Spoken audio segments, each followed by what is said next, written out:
TDP యువనేత రితీష్ రెడ్డి పల్లెపల్లెకు రితీష్ అన్న అనే పేరుతో బద్వేలు నియోజకవర్గంలో చేపట్టిన పాదయాత్ర శనివారం కడప జిల్లా అట్లూరు మండలంలోని వేమలూరు క్యాంపు నుంచి ప్రారంభమైంది.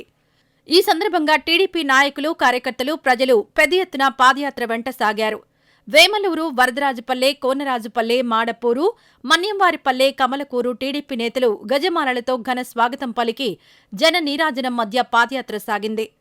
కోనరాజుపల్లి గ్రామంలో మినరల్ వాటర్ ప్లాంట్ను రితీష్ రెడ్డి చేతుల మీదుగా ప్రారంభించారు.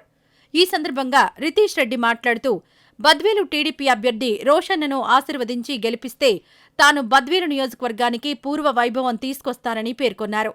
మా ప్రభుత్వంలో వేమలూరు లో లెవెల్ వంతెన స్థానంలో హై లెవెల్ వంతెన మంజూరైనా నిర్మాణం చేపట్టడానికి కాంట్రాక్టర్లు ముందుకు రావడం లేదని, టీడీపీ ప్రభుత్వం ఏర్పాటు కాగానే ప్రముఖ రైల్వే కాంట్రాక్టర్ మంచూరి సూర్యనారాయణ రెడ్డి నిర్మిస్తారని ఈ సందర్భంగా హామీ ఇచ్చారు.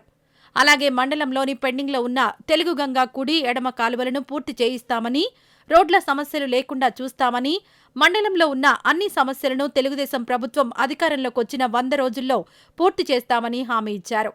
అనంతరం బద్వేలు మండలంలోని గొడుగునూరు వద్ద ఏర్పాటు చేసిన క్యాంపుకు పాదయాత్ర చేరుకుంది.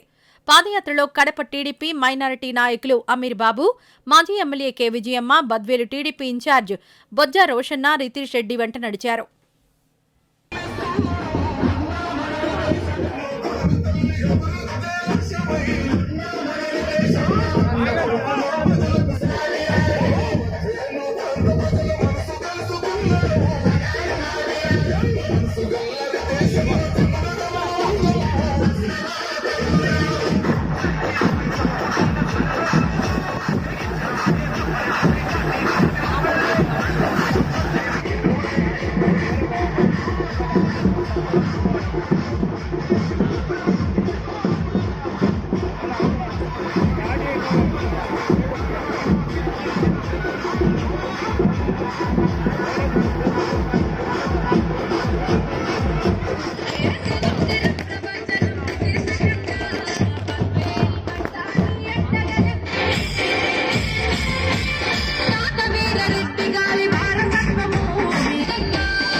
చేసినటువంటి రితీష్ రెడ్డి అన్న గారికి అలాగే మన